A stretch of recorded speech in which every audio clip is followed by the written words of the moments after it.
کارشناس و تعبیر جاهلانه آیه ان اکرمکم عند الله اتقاکم.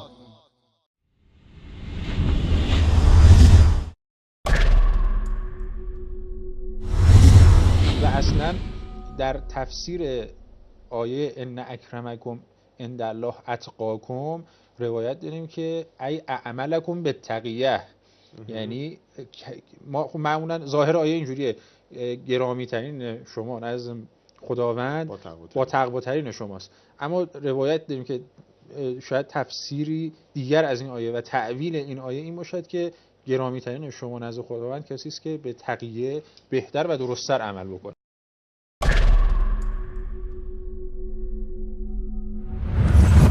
بینندگان عزیز، معنای تقیه‌ای که شیعه به آن اعتقاد دارد عبارت است از دروغ محض یا نفاق آشکار، چنان که از روایت‌هایشان برمی آید. یعنی انسان در عین حال که به چیزی معتقد است میتواند آن را انکار کند و در این مورد روایات زیادی به ائمه نسبت میدهند. به عنوان مثال کلینی در کتاب اصول کافی صفحه 484 به دروغ نقل می کند که ابو جعفر علیه السلام گفته است تقیه دین من و دین پدران من است و کسی که تقیه ندارد ایمان ندارد. اما در تفسیر آیه 13 سوره حجرات که الله متعال می فرماید يا أيها الناس إنا خلقناكم من ذكر وأنثى وجعلناكم شعوبا وقبائل لتعارفوا إن أكرمكم عند الله أتقاكم إن الله عليم خبير.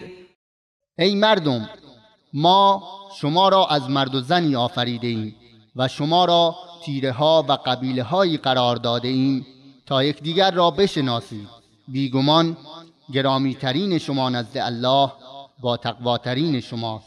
همانا الله دانای آگاه است. مفسرین اعم از شیعه و سنی هیچ کدام در تفسیر این آیه اسمی از تقیه نیاوردند. در تفسیر قمی که یکی از معتبرترین تفاسیر شیعه هست در تفسیر این آیه آمده است و قوله ان اکرمکم عند الله اتقاکم و هو رد علی من یفتخر بالاحساب والانساب، و فرموده الله متعال که می فرماید بیگمان گرامی ترین شما نزد الله با تقواترین شماست، رد بر کسانی است که به مقام و نسب خود افتخار می کنند. تفسیر قمی جلد 5 صفحه 58. در یکی دیگر از تفاسیر شیعه البرهان فی تفسیر القرآن از سید هاشم البحرانی جلد 3 صفحه 83 آمده است ان اکرمکم عند الله اتقاکم فمن اتقى الله فهو الشریف المکرم المحب. کسی که بیشتر از الله بترسد او شریف و محترم و محبوب است.